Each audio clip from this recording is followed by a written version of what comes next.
Hi everybody, welcome back to my channel. Today I am filming a video based on a poll that I put out on my Instagram story and on my Twitter. I asked you guys what you guys wanted to see on my channel this week, and I gave 3 options, and this was the most requested one. So this is my experience with the LGBT community, and I'm really excited to share this story with you guys, because in this video I'm also going to address my sexuality, which is something that I've never spoken about with anybody before. But it is Pride Month, so I am going to lay it all out here with you guys. So if this piques your interest, feel free to stick around, and I'm just gonna go ahead and jump right in. So if you don't know what the LGBT community is, it is the lesbian, gay, bisexual, and transgender plus community. So anybody who fits under this umbrella is a part of this awesome community. So I'm gonna start this story off from the very beginning. And I guess it's not really a story, it's more of a buildup of experiences throughout my whole life. So let's start from the beginning. You guys have heard me talk about Carlos before, and I'm going to be introducing him on this channel very shortly. He is one of my best friends in the whole entire world. He is my queen bee. Now, I met him in junior kindergarten. We were rivals our whole lives, but you know, there's something that he taught me more valuable than anybody else could have taught me. It is, people will kick you when you're down, but if you are a good friend to someone, you will have good brought back to you. So I know that we've had our ups and downs, but you know, truly he is an amazing person. Growing up, he never addressed his sexuality. For as long as I can remember, he was just the cute little fat boy. And I really don't think he addressed his sexuality until later on in grade school, but I'm not going to really talk about that. That is his story to tell. So if you guys want me to have him on my story and talk to you guys about his experiences, if he's comfortable with that, please go ahead and leave me a comment down below telling me so. But growing up, we all knew that he really wasn't straight, and I watched him get bullied for it. I watched him get hazed for being gay. And that was something that he never made public, you know? That's his choice to come out and talk to people about it, and for people to bully him without knowing who he is as a person really bothered me. Later on in time, we kind of grew apart, but we always find our way back to each other. And he has grown into one of the most spunky, vibrant people that I have ever truly met in my life. And his sexuality has never defined him. Nora has his struggles, and I really find that admirable. So fast forward on to grade 4. I met my dear friend Rachel. Rachel had 2 moms, and they were such great people. By the time that we reached grade 7, they decided to get married, and my mom and I were able to be a part of their ceremony, and it was so incredible to just be somewhere where I felt unconditional love from every single person.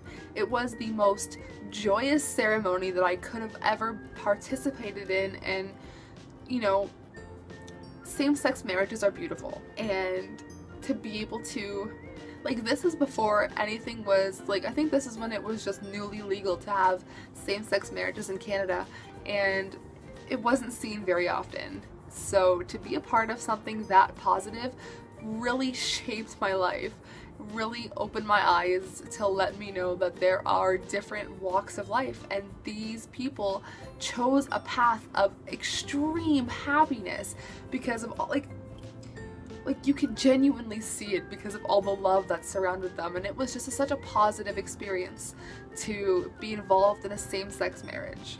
Growing up with them, they were so positive and encouraging to anyone that Rachel brought home. You know, Rachel and I were so close. We never lived more than a block away from each other, and we went to grade school and moved on to high school together. One of her moms worked for the AIDS committee, and that is so awesome. She brought such awareness to the community, and every year Rachel would get a group of friends together to raise money to do the AIDS walk, and that is something that I sadly never participated in, but I think that it is so admirable to be a part of the community so young. She was so young, you know, she was barely 13, and she was gathering people to educate them on what AIDS was and, you know, how it affected the community. And she's just an awesome person. She is, I believe, in school now to become a civil engineer, and that is so, like, girl power, man. So starting high school, I had my two allies, Carlos and Rachel, but I also had a lot of internet friends around this time, and one of them was named Jay. He's still a good friend of mine to this day, but for the longest time, I didn't know that Jay was transgender, until one day he felt comfortable enough to let me know that he was born a she. And I never saw him any different. I saw him as an individual that I was interacting with, that I got along with, and who was an incredible, strong person. Gender never really bothered me. So to know that he still had girl parts didn't mean anything to me. He was still a boy, still dressed like a boy, still looked like a boy, sounded like a boy, he was a boy. It's honestly been so long now that I don't even remember what his name was as a female. Yeah, it's really slipped my mind, but he is Jay, and Jay is an incredible person. Jay is engaged to a female, and he is going to be an incredible husband. I cannot wait to see what the future holds for them. I still have not met them both in real life after all these years. It's been like 8 years now that I've known Jay, and about 6 that I've known Marissa. So I really hope the best for them, and I really hope that I can give them both a hug one day. And if you're watching this, hi friends! A few videos back when I spoke about my personal experience with my eating disorder and other various things, I mentioned my Uncle Bob. He was also my godfather, but I didn't know this until later on in my life, but he was gay, and he was such an awesome guy. He would tell me about his experiences being a bouncer at the gay bars back in the 80s, and just the people that he met. And you know, when I watch movies about gay bars and, you know, club kids, I feel like I know what he went through, you know? Like, it's kind of a, that's another reason why I got this tattoo here, Vicarious. Not only is it a Tool song, but when I see things like that, I feel like I'm living my life and I'm watching his life in my lifetime, you know? Like, it's hard for me to explain, but just to know that he had such a great time partying with amazing, like-minded people is very, very cool to me. And I know that he probably danced his ass off, and I am speechless thinking about it because he was like 6'3".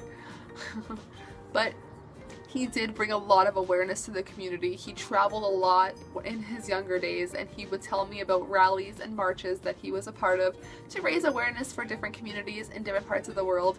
And this was back when the AIDS crisis first came to be, so he did a lot of work for the AIDS community, and man, I am proud of his accomplishments. It's just really empowering to see someone pour all of their energy into something they are so passionate about. And a lot of the things that he instilled in me is what drives me to this day. And the last person that I want to talk about is very dear to my— who is screaming? The last person that I want to talk about is very dear to my heart. It is my cousin Keely. I think I'm like 7 or 8 years older than her, but she is my person, man. She is, like, I know that we have such a big age gap, but she has been so mature through everything that I have gone through in my life, and she has been my person through every breakup, through every friend that I've lost, through everything. And now I just want to be there for her and let her know that I am there for her to lean on through her teenage years. But I finally feel like she's reaching a point in her life where she is happy and comfortable. She used to have long blonde hair, and now she has shaved it all off and she has gone for a more androgynous look, and I genuinely think that suits her way more. I always used to tell her, don't cut your hair, don't cut your hair, it's so beautiful. But the way that she looks now, she just looks so happy and genuine, and I'm happy for her to see her this way. And I give her all my old clothes, and it really makes me happy to see all of my old teenage clothes live on. But she's always been so shy, and I feel like now she's coming into her own, and I know that she'll be happy, and I know that she's going to have a great life because she's finding out who she is And I think that it has a lot to do with social media and the way that people are able to be themselves online. I think that that is making it okay for her to be who she wants to be. And more power to her, man. As long as she is happy and healthy, I'm totally okay. I will always love her and I will always support every single decision she makes, even if she decides that she wants to marry a tree one day. There are people out there like that. So the absolute last thing that I'm going to talk about in this video is my sexuality. And I'm feeling a little bit anxious about talking about this because nobody knows this. Like, it's just, like, I don't care. Like, who cares? But I am bisexual. And it's taken me a lot of thinking and contemplating and realizing what's going on to accept it, you know? I always grew up being attracted to boys and thinking that being married to a boy was the norm. But once I started growing up, I started to notice the beauty of women. And after countless days and months of contemplating, I have come to realize that love is love no matter who or what you are. Like, if Marcel and I were to break up tomorrow, I'm not saying that we're going to because I'm quite happy with him, but I'm saying I would not completely rule out being with a woman. Because throughout my life and throughout all my experiences, at the end of the day, as long as you are safe, secure, and loved, love is love. I am bisexual and it feels so good to say that. I am in an extremely loving relationship with a man who I love more than anything in the world, but love is love. I just want to share this photo that I found on Twitter.